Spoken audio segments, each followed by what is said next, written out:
Hello મારા વહાલા વિદ્યાર્થી મિત્રો, આજે આપણે અંગ્રેજીમાં વોન્ટેડ નો અભ્યાસ કરીશું. લાસ્ટ વિડીયોમાં આપણે વોન્ટ અને વોન્ટ્સ નો અભ્યાસ કર્યો તો આજે વોન્ટેડ નો અભ્યાસ કરીશું. વોન્ટેડ નો ઉપયોગ છે તે ભૂતકાળ માટે કરવામાં આવે છે અને નાઉન છે તો નાઉન તરીકે કોઈ પણ વ્યક્તિનું નામ અથવા વસ્તુનું નામ આવી શકે.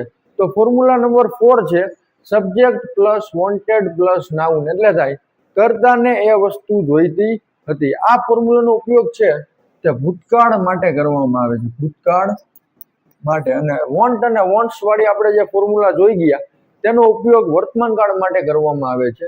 તો આપણે આ ફોર્મ્યુલાનો વિગતવાર અભ્યાસ કરીએ. મિત્રો, આ ફોર્મ્યુલા છે તે તમને રોજબરોજની વાતચીતમાં ખૂબ જ ઉપયોગી થશે, તો તમે ધ્યાનથી આ ફોર્મ્યુલાને છે તે શીખજો. એક્ઝામ્પલ નંબર 1 છે નેતાઓને મત જોઈતા હતા, તો બધાયમાં હતા એવું આવશે. નેતાઓને એટલે થાય લીડર્સ, કર્તા તરીકે લીડર્સ, એટલે નેતાઓ એટલે થાય લીડર્સ.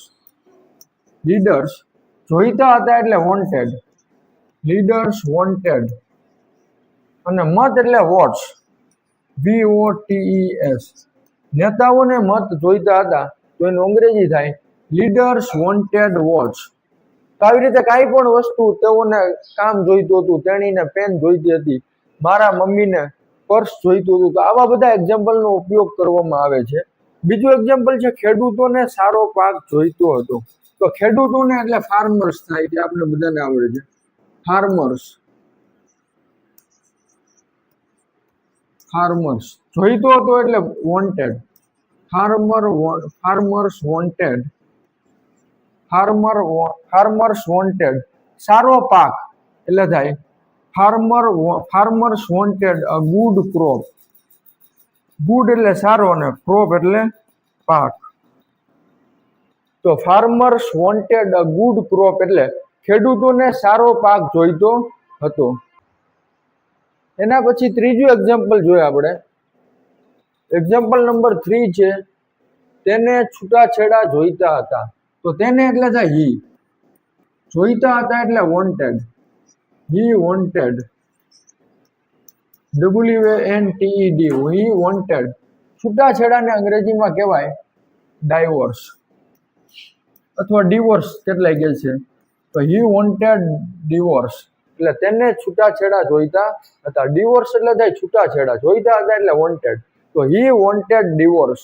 એના પછી જે તેઓને પૈસા જોતા હતા, તેઓને એટલે થાય ધેય. જોઈતા હતા એટલે વોન્ટેડ, ધેય વોન્ટેડ.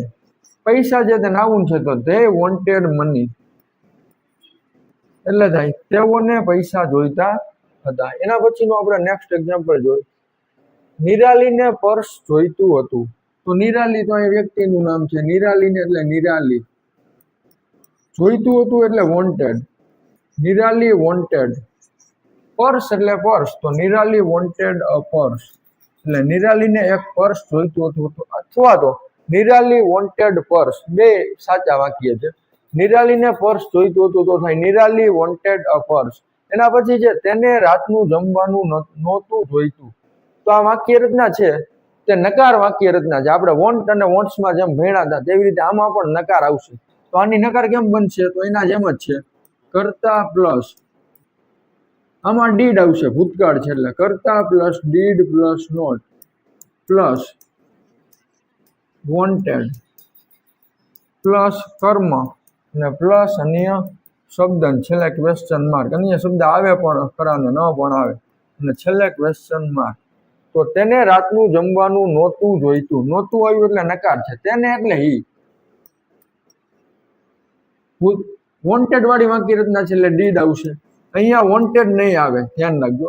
ડીડ છે એટલે બે ભૂતકાળ કોઈ દિવસ ભેરા થાય નહીં. વોન્ટેડ વાળી વાક્ય નકાર વાક્ય રચનામાં ડીડ સાથે નોટ આવશે ને પછી વોન્ટ આવશે, અહીંયા વોન્ટેડ આવશે નહીં, ધ્યાન રાખજો. અહીંયા કર્તા plus did plus not plus want plus કર્મ પ્લસ અન્ય શબ્દ, છેલ્લે ક્વેશ્ચન માર્ક.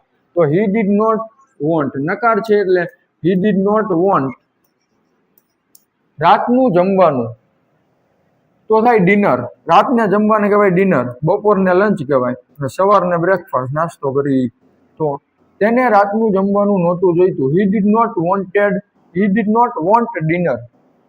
અહીંયા ડીડ આવી ગયું એટલે અહીંયા વોન્ટ આવશે, વોન્ટેડ આવે નહીં, કારણ કે બે ભૂત કોઈ દિવસ ભેરા થાય નહીં. એના પછી જે આઠમું આપણે એક્ઝામ્પલ જોઈ, શું મારા ભાઈને કપડાં જોઈતા હતા?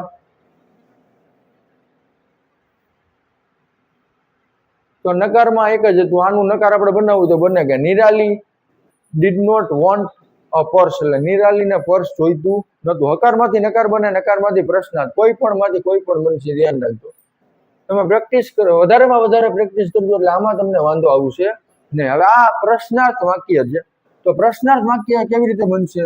તો ડીડ પ્લસ કરતા પ્લસ વોન્ટ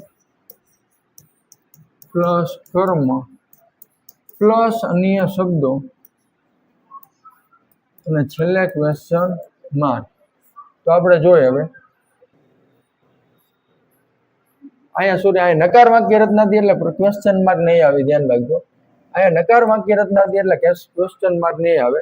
હવે આઠમું જે સેન્ટેન્સ છે તે આપણે જોઈ. વાક્ય રચના થશે પ્રશ્ન ડીડ પ્લસ કરતા પ્લસ વોન્ટ પ્લસ કર્મ પ્લસ અન્ય શબ્દો અને છેલ્લે ક્વેશ્ચન માર્ક. તો શું મારા ભાઈને કપડાં જોઈતા હતા? પ્રશ્ન પૂછે છે. તો શું એટલે થાય ડીડ, મારા ભાઈને એટલે થાય my brother, did my brother.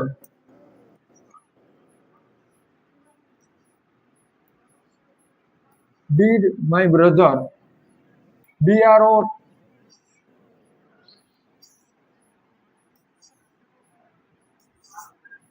Did my brother